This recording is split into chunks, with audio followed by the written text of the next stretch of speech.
안녕하세요. 오늘도 사연 살롱을 찾아주셔서 감사합니다. 사연을 보내는 저는 40대 중반의 대학 교수이자 기계공학자예요. 얼마 전까지만 해도 저를 소개하는 말에 한 남자의 와이프이자 한 집안의 며느리라는 소개가 덧붙었겠지만 지금은 아니에요. 남편을 포함한 시댁과 화끈하게 한판 붙고 시원하게 이혼했으니까요. 물론 이혼 과정에서 다소간의 소란은 어쩔 수 없이 있었지만 그래도 진정 통쾌하기 짝이 없는 이혼이었어요.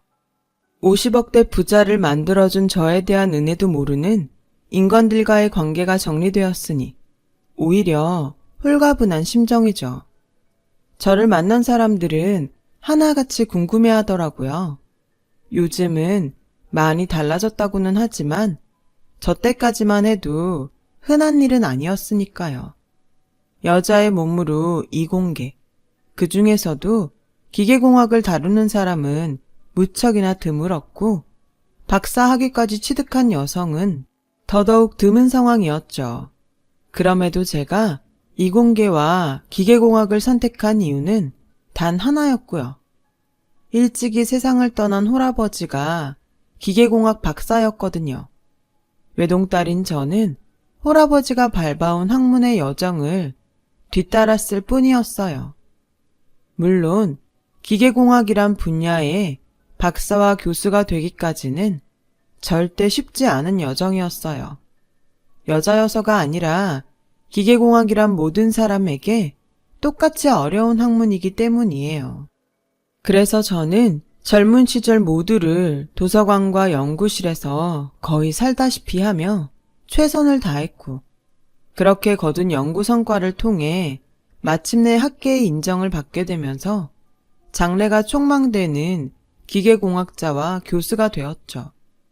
남편과의 결혼은 그러는 통에 자연스레 늦어졌어요.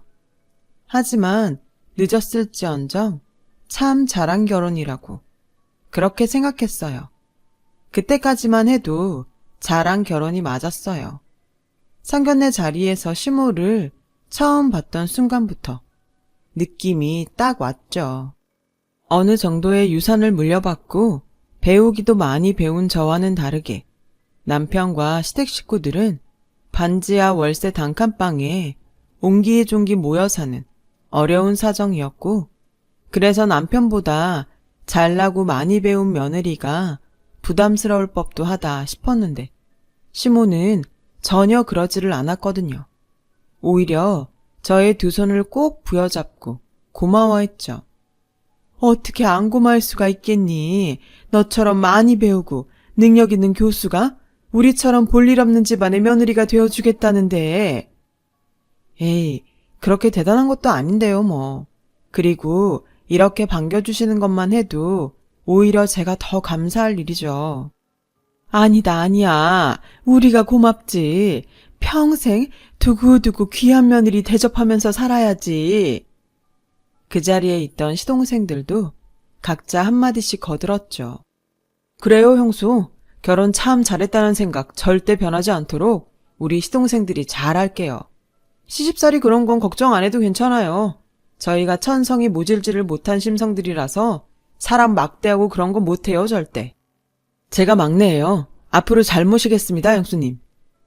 그렇게 성사된 결혼. 저는 결혼 생활의 초장부터 더욱 분명하게 깨달았어요. 비록 시댁이 반지하 단칸방 월세살이를 할 정도로 가난하지만 마음만큼은 세상 누구보다 올바르고 훌륭한 사람들이라는 것을요. 시동생들은 자신들도 빈곤한 처지였지만 거리만 나섰다 하면 본인들보다 어려운 사람들, 예를 들면 폐지 줍는 노인 같은 분들을 누가 먼저랄 것도 없이 앞다투어 돕는 그런 훌륭한 인품이었고 집 안으로는 부족한 콩이라도 서로를 위해 서슴없이 양보할 만큼 우애도 참 깊은 사람들이었어요. 시모요. 윗물이 맑으면 아랫물도 맑은 법이라잖아요. 자식들이 그러하니 시모에 평소 행동 거지는 굳이 제가 언급하지 않아도 다들 아시겠죠? 특히나 모든 시댁 식구들은 맏며느리인 저에게 무척이나 지극정성이었어요. 시집살이요. 너무 없어서 오히려 제가 가끔 미안할 지경이었어요. 또한 동네 사람 모두가 알 정도로 제 자랑을 입에 달고 다녔어요. 우리 맏며느리, 우리 큰 형수님이 젊어서부터 굵직한 연구 성과를 이루는 등 학계에서 인정받는 교수이자 기계공학자라고요. 저는 마침 일생일대에 심혈을 기울인 연구를 진행하는 통에 많이 지쳐있던 상황이었는데요. 시댁 식구들은 행여 그런 제가 시댁일로 인해 허튼 마음이라도 낭비할까 걱정하면서 저에게 손에 물 한 방울이라도 묻히게 하기는커녕 연구에 집중할 수 있도록 진심으로 응원해 주었어요. 그러던 어느 날 제가 시댁 식구 모두를 정말 친정처럼 각별하게 아끼게 된 일화가 생겼어요.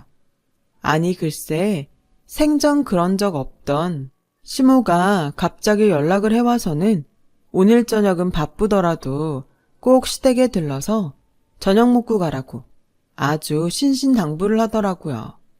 시댁에 무슨 병고라도 생겼나 싶어서 시댁으로 향한 저의 눈앞에는 남편과 시모 그리고 시동생들이 분주하게 제사상을 차리고 있는 모습이 펼쳐졌어요. 그때까지만 해도 상황 파악을 하지 못한 제가 멀뚱이던 그때 시동생들이 다 차려진 제사상에 저희 친정아버지 영정사진을 올려놓더라고요. 저는 그제야 아차 싶었죠. 그날이 바로 일찍이 세상을 떠난 친정아버지의 제삿날. 딸인 저조차도 일생일대의 연구활동에 치여 바쁜 나머지 소홀히 했던 친정아버지의 제사를 시댁 식구들이 먼저 챙기고 있던 것이었죠. 저는 고맙고 죄송스러운 마음에 왈칵 눈물을 쏟았고 시모가 그런 저에게 다가와 다독여 주었어요. 그래도 얼마나 다행이니 우리라도 이렇게 그날을 알고 있어서. 어머님, 뚝 그치렴. 딸내미가 울면 사돈어른 마음 편히 식사 못하셔. 감사합니다. 그리고 너무 죄송해요. 괜히 저 때문에 고생하시고. 그런 말 말어. 며느리도 가족이고 며느리가 가족이면 사돈어른도 우리 가족인데 가족들 중에 시간 여유 있는 사람이 알아서 먼저 챙기는 건 아주 당연한 일이지. 홀아버지 일찍 여의고 얼마나 외로웠다든 이제 든든한 가족이 생겼으니 아무 걱정 말렴.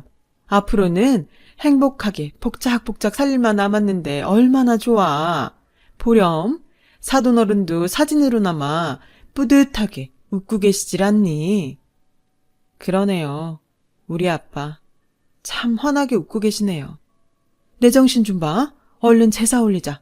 우리 사돈어른 시장하시겠다.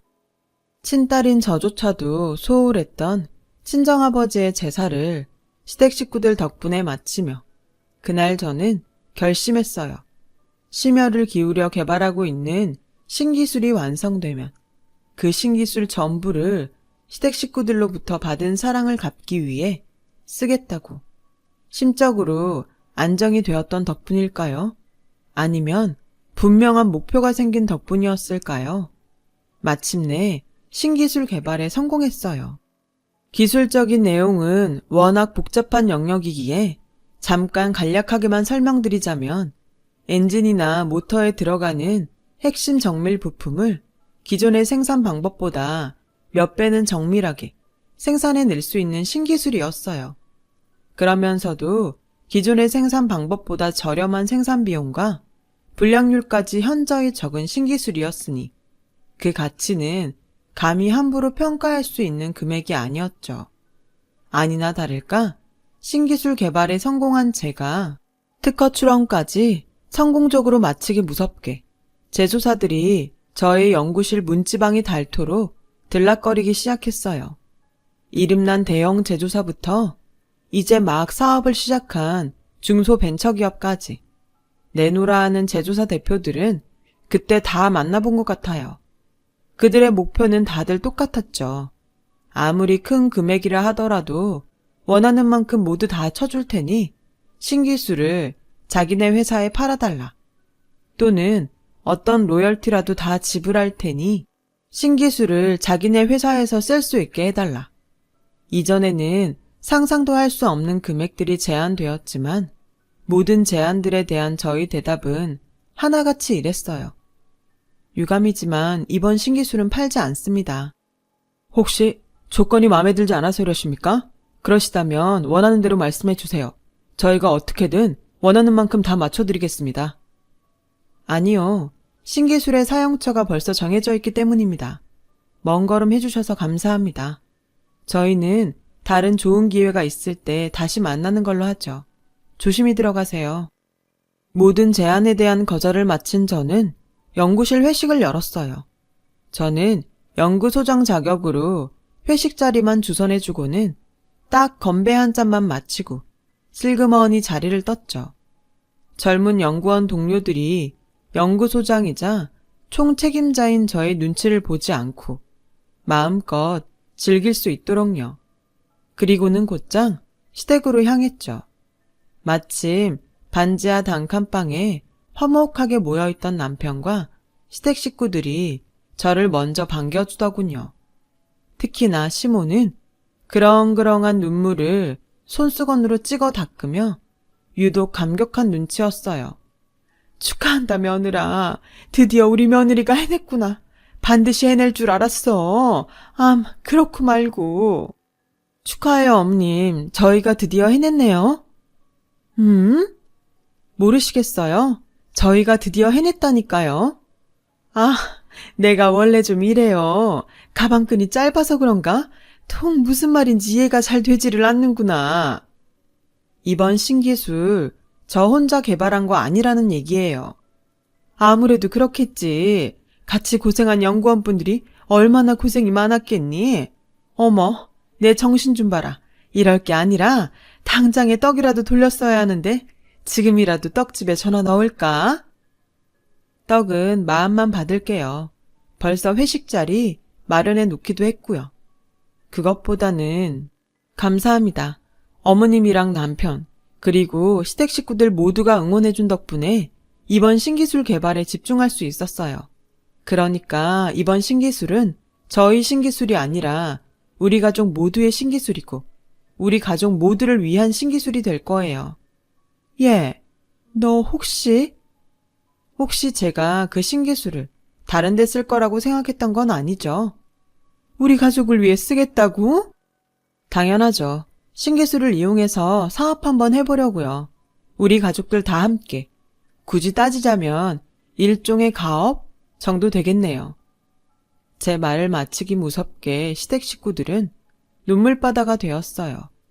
흐느끼는 소리로나마 저에 대한 고마운 마음을 솔직하게 전했고 없어도 괜찮은 약속까지 굳이 아주 거듭거듭 해주더라고요. 저를 평생 은인으로 생각하며 잘 대우하겠다고요. 그런 시댁 식구들을 보며 저 또한 눈시울이 붉어졌어요. 그렇게 저는 시댁과 함께 신기술을 활용한 사업을 시작했어요. 대표이사는 시모 명의로 해두었지만 시댁은 사업 자금을 댈 여력이 되지를 않았기에 초기 사업 자금 모두는 그동안 제가 저축해둔 돈과 친아버지의 유산을 아껴둔 돈으로 해결했죠. 일종의 투자금이고 제가 투자자이자 대주주가 되는 형태라고 생각하시면 이해가 편하실 거예요. 그러는 대신에 신기술을 사용하는 대가로 20%의 로열티를 받기로 시댁과 계약했어요. 고마운 시댁에게 로열티를 받는 건 너무 야속한 거 아니냐고 생각하실 수도 있는데요. 사실 안 받을 수가 없는 로열티였기에 부득이 받기로 했을 뿐이에요. 그리고 정말 최소한의 로열티였고요. 20%의 로열티는 신기술의 가치에 비하면 아주 헐값일 뿐더러 신기술을 개발하기까지 함께 고생한 연구원들의 지분을 챙겨주어야 했기에 책정한 퍼센티지가 딱 20%였어요. 그 20% 로열티로 연구원들의 지분만큼을 지분하고 나면 저에게는 100원 한 장 떨어지지 않는 계산인 셈이었어요. 마음만큼은 행복했어요. 사랑하는 식구들을 가난으로부터 구제할 수 있다면요. 그것만으로 충분했으니까요. 시댁과 저의 사업은 신기술 덕분에 아주 승승장구했어요. 창업한 지 얼마 지나지 않아 시댁이 정당한 사업 수익금으로 벌어들인 금액만 해도 50억대가 될 정도로 아주 잘 나갔죠. 그런데 제가 다른 영구권으로 사업체의 경영을 시댁 식구들에게 일임해 놓은 사이 시댁 분위기가 영 이상하게 돌아가더라고요. 어머님, 가방 사셨어요? 이제 알아보는구나? 좀 서운하다 얘. 이게 얼마짜리 명품인데 이제 살아보고 그러니? 그런 게 아니고요. 명품 가방 새로 산 지 이틀밖에 안 지난 것 같아서요. 이틀 들었으면 많이 들었지 뭐. 네? 내가 이래봬도 잘 나가는 사업가예요. 나 정도 되는 사회적 체면에 그게 아무리 명품이라지만 한 번 들었던 가방 2번 들면 쪽팔린 일 아니겠니? 넌 아직도 예전 시절에 머물러 있는 모양인데 단칸방 거지살이 시절은 이제 잊으렴. 그래서 그건 또 얼마짜린데요? 아주 저렴해요. 3천만 원이면 사실상 일회용짜리 싸구려 아니겠니? 저는 순간 벙찌고야 말았어요. 며칠에 한 번꼴로 명품 가방을 갈아치우는 것도 모자라서 매번 수천만 원대. 심지어 그걸 싸구려 일회용이라고 표현하는 시모로부터 묘한 위화감을 느꼈죠. 남편과 시동생들은 아주 한술 더 뜨더군요. 외제차들을 무슨 전시회장처럼 채워놓기 시작하는데 저로서는 도저히 이해할 수 없는 씀씀이었죠. 아무리 50억대 부자가 되었다고 한들 그만한 사치를 부릴 정도는 아니라고 생각했거든요. 그렇다고 시댁 식구들이 50억을 어디 재투자에 몇백억 단위로 불려놓은 것도 아니었고요. 도무지 이해할 수 없던 저는 혹시나 싶은 마음에 과거 신기술 구매차 인연을 맺게 되었던 대형 제조사 대표님에게 슬쩍 물어봤어요.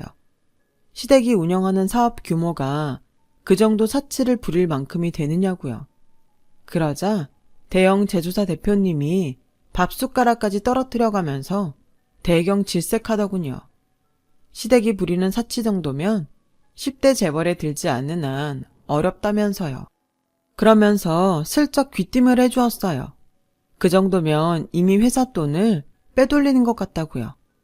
회사 돈을 빼돌리는지 아닌지를 직접 확인하기 전이었지만 충격을 안 받을래야 안 받을 수 없는 기뜸이었어요. 사건은 제가 충격에 빠진 마음을 미처 추스르기도 전에 연이어 터져 나왔어요. 이번에는 회사 내부 일이었어요. 그동안 시댁 식구들이 저 몰래 회사 직원들을 괴롭혔던 악덕 사장 갑질에 돈지랄이 이만저만이 아니었더군요. 언제 단체 소송 때려맞고 징역살이를 해도 이상하지 않을 정도였어요. 결국 저는 확신했죠. 평생 욕심이라고는 없이 살아왔던 시댁 식구들 모두가 잘 나가는 사업가 노름과 잠만 자고 일어나면 또 늘어나 있는 그놈의 재산, 돈 노름에 눈이 멀어버렸구나. 저는 그런 시댁 식구들을 막아야만 했어요. 그 좋았던 우리 식구들이 타락하는 꼴을 가만히 두고 볼 수도 없고 두고 보아서도 안 되었으니까요. 어머니, 저랑 잠깐 얘기 좀 하시죠. 나중에. 지금 꼭 해야겠는데요. 글쎄, 나중에 하자니까는. 아니다. 너도 온 김에 이것 좀 봐보렴. 이게 뭔데요? 크루즈? 우리 식구들이 옛날 옛적에는 가난뱅이였잖니. 그래서 해외여행은커녕 여권 만들어 본 사람은 신혼여행 다녀온 내 남편 딱 하나뿐이고. 그래서요? 이참에 식구들 단체로 한 몇 년 크루즈 세계 일주를 다녀올까 해. 기왕이면 최고급 코스가 좋겠는데 난 아무리 봐도 뭐가 최고급인지를 잘 모르겠어서 네가 한번 봐주렴. 세계 일주 다녀오면 회사는요? 식구들이 다들 중요한 자리에 있어요. 회사 경영 책임을 가지고 있는 사람들이라고요.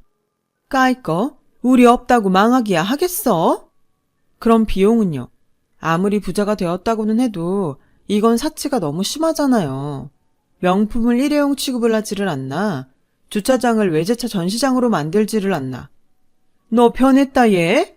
전에는 안 그러더니 이게 어디서 시어머니한테 눈 똑바로 뜨고 대들기를. 변한 건 시어머니고 식구들이죠. 그리고 이런 말은 안 하려고 했는데 어머니 혹시 회사 돈에 손대세요? 순간 흔들리는 시모의 눈빛을 보며 확신했어요. 아, 시댁 식구들이 회사 돈을 횡령하고 있구나. 횡령한 회사 돈으로 이만한 사치를 부리고 있는 거구나. 맞는 모양이네요. 썩으려니 보자 하니까 아주 CM이랑 식구들이 그렇게 만만하디? 부자 만들어줬으면 사람 업신여기고 그래도 돼? 그러는 어머님이랑 식구들은요. 회사 사장이면 직원을 업신여기고 그래도 되는 건가요? 그런 적 없다. 저도 다 듣고 보고 확인한 내용이 있어서 하는 말이에요. 부탁이자 경고이기도 하고요. 제발 예전에 좋았던 시어머니로 돌아와 주세요. 더 이상 무너지는 모습 저는 도저히 못 보겠네요. 제 딴에는 진심으로 건넨 충고였지만 이미 돈의 노예가 되어 있는 식구들 모두는 저의 말을 고깝게만 들었던 모양이에요. 제가 시모와 실랑이를 벌이던 바로 그날부터 전에는 단 한 번도 없었던 시집살이가 시작되었으니까요. 한때 우리 위대한 교수님 과학자 며느리이던 저는 졸지에 시댁의 찬덕꾸러기가 되었어요. 시모 남편 시동생들 너나 할 것 없이 저에게 시집살이를 시키면서도 입만 열면 소박 타령을 해대기 시작했어요. 너는 그저 한낱 여자일 뿐이고 여자면 여자답게 집안에 틀어박혀서 조신하게 살림이나 하면서 죽어서 지내라 하는 폭언 정도면 아주 정중한 표현 축에 들 정도로 행패가 심해졌죠. 돌변한 시댁 식구들의 행태는 저에게 의문을 불러일으켰어요. 혹시 시댁에서 나를 쫓아내려고 하는 건가?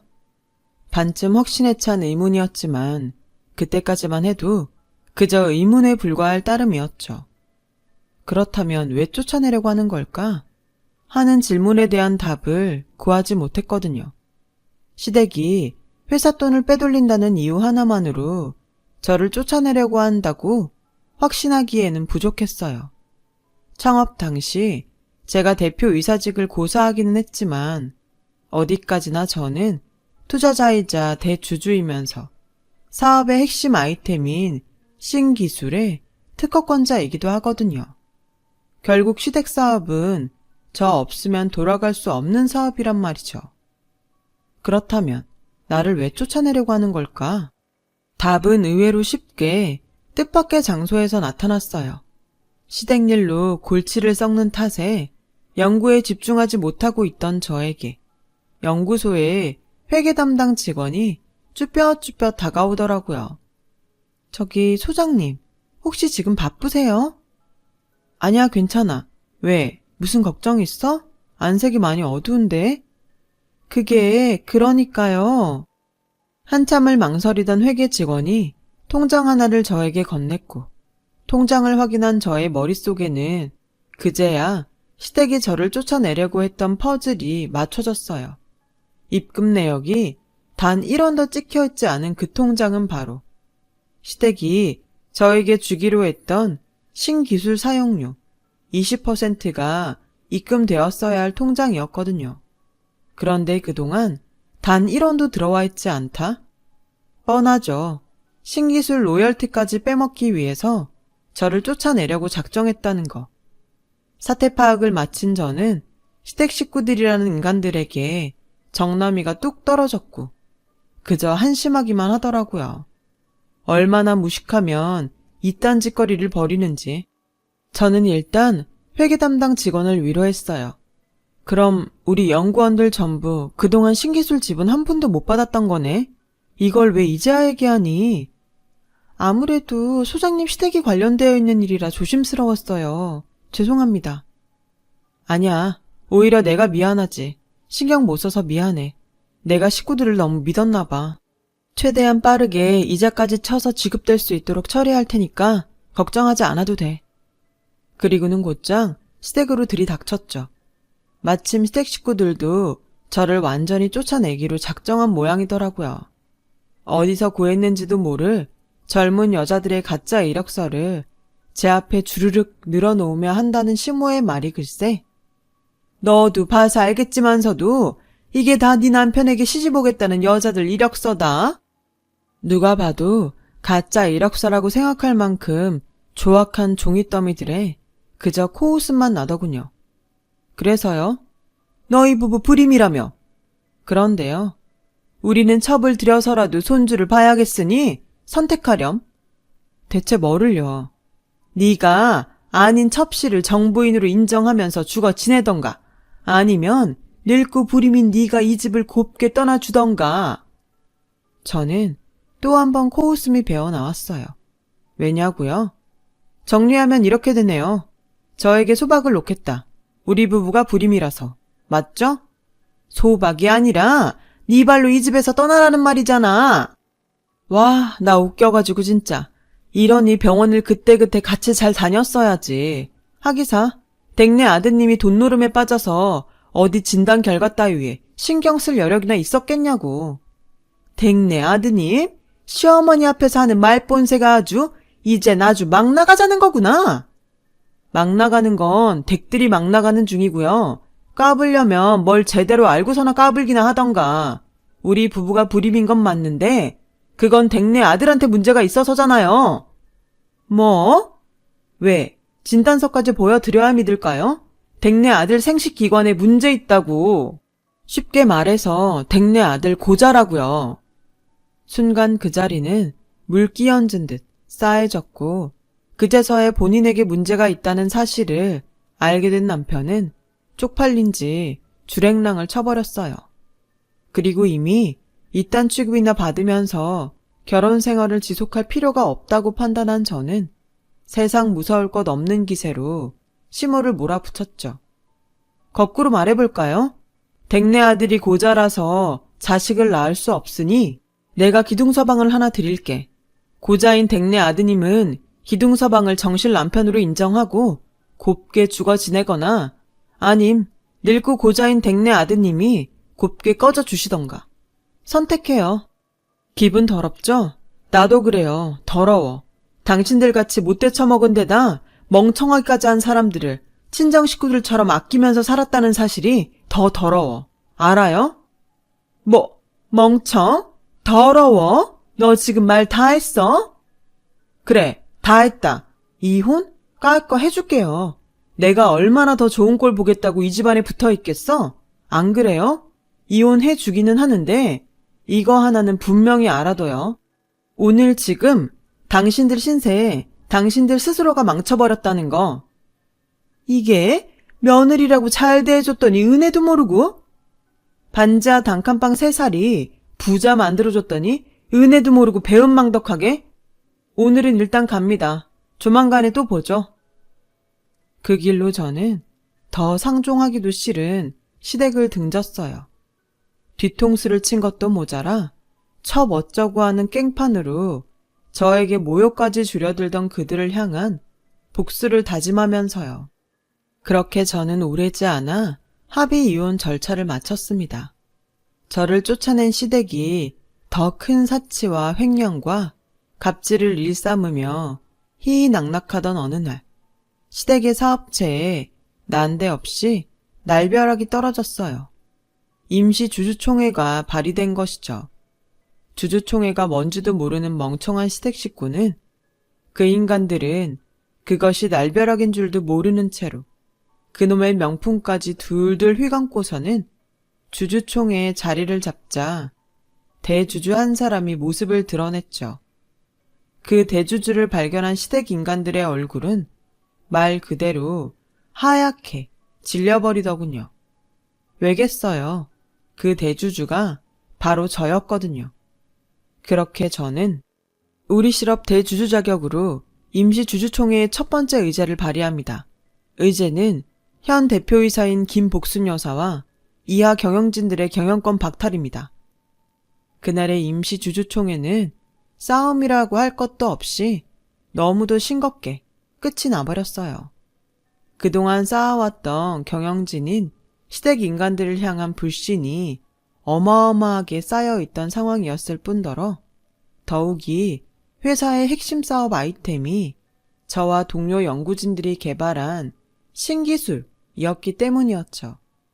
당연히 시댁 인간들을 회사로부터 쫓아내자는 저의 의제는 만장일치로 통과되었고 사업 지분 하나 없이 바지 사장에 불과했던 시댁 인간들은 땡전 한 푼 건지지 못한 채로 회사에서 쫓겨날 처지가 되었어요.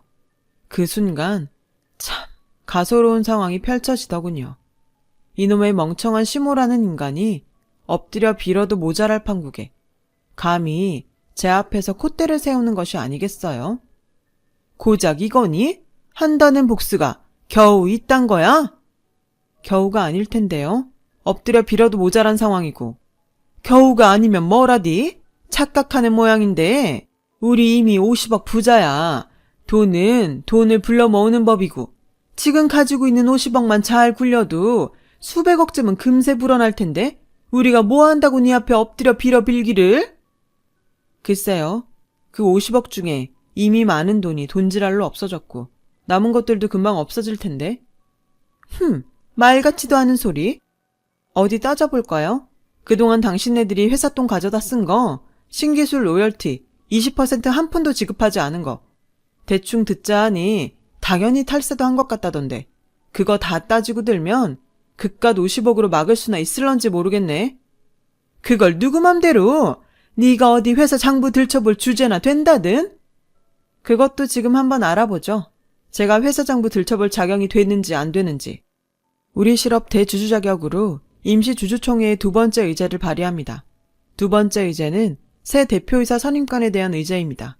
제가 발의하는 새 대표이사는 바로 이번에도 만장일치였어요. 후임 대표이사로 추대된 사람은 역시나 저였어요. 저는 대표이사 취임식을 마치기 무섭게 시댁 인간들이 경영하던 때의 회계 장부를 모조리 까발렸고요. 또 역시나 시댁 식구들이 회사 돈을 참 어마어마하게도 빼돌렸더군요. 작게는 직원들의 임금, 복지비용, 식대부터 크게는 사업자금과 저에게 지급하기로 했던 신기술 로열티 20%, 그리고 탈세까지 아주 종합적으로 치졸하게 빼먹었어요. 모든 증거를 확보한 저는 새로 선임한 법무팀을 필두로 각종 소송전을 시작했어요. 시댁 인간들을 탈세로 고발하는 한편으로 검찰의 배임 및 횡령 혐의로 형사 고소를 진행했고 그들이 빼돌린 회사 돈 전액에 이자까지 더한 금액을 환급하라는 민사소송도 빼놓지 않았고요.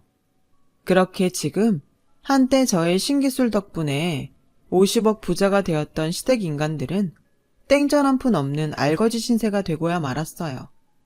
그들이 사업 수익으로 벌어둔 금액 50억은 각종 배상금으로 모조리 환수되었고 얼마나 많이 헤쳐먹었던지 그 돈을 다 토해내고도 모자라 아직도 10억 남짓 빚으로 남아있죠. 저는 회사의 경영권을 새로 선임한 전문 경영인에게 맡기고는 교수이자 공학자로 돌아왔어요. 많은 직원들의 생계가 달린 회사를 경영하기에는 저보다 전문 경영인이 훨씬 나을 테니까요. 애초에 이혼을 결심하고 시댁을 떠나면서도 신기술 이용 권한을 박탈하는 대신 대주주로서의 진흙탕 싸움을 감수했던 이유가 바로 그거였기도 하고요. 제가 신기술을 박탈해버리면 회사가 망할 테고 그러면 직원들도 실업자가 되어버릴 테니까요. 그러는 한편으로 저는 다달이 교도소로 채권 추심 우편을 보내요. 배임 및 횡령, 그리고 탈세 혐의로 징역살이를 하고 있는 시댁 인간들에게 보내는 채권 추심이죠. 그들이 저와 회사에 반환해야 할 돈은 아직도 10억 남짓. 지금 이 순간에도 시댁인간들은 교도소에서 일하고 받는 근로보상금을 저와 회사에 꼬박꼬박 헌납하고 있어요. 통장 자체가 압류되어 피할 수도 없는 신세죠. 그 미수금 10억을 모두 받아낼 때까지 저의 참교육은 그치지 않을 예정입니다. 배은망덕한 시댁인간들에게 받은 모욕과 수모를 빠짐없이 되갚아주기 위해서라도요. 하다 보니 꽤 긴 이야기가 되었네요. 저는 속이 좀 후련하긴 합니다. 들어주신 모든 분들께 깊은 감사의 말씀을 올리며 항상 건강하세요. 여러분, 사연 댓글에 응원과 현명한 조언 부탁드려요. 좋아요와 구독은 저에게 큰 힘이 됩니다. 오늘도 좋은 일 가득하세요.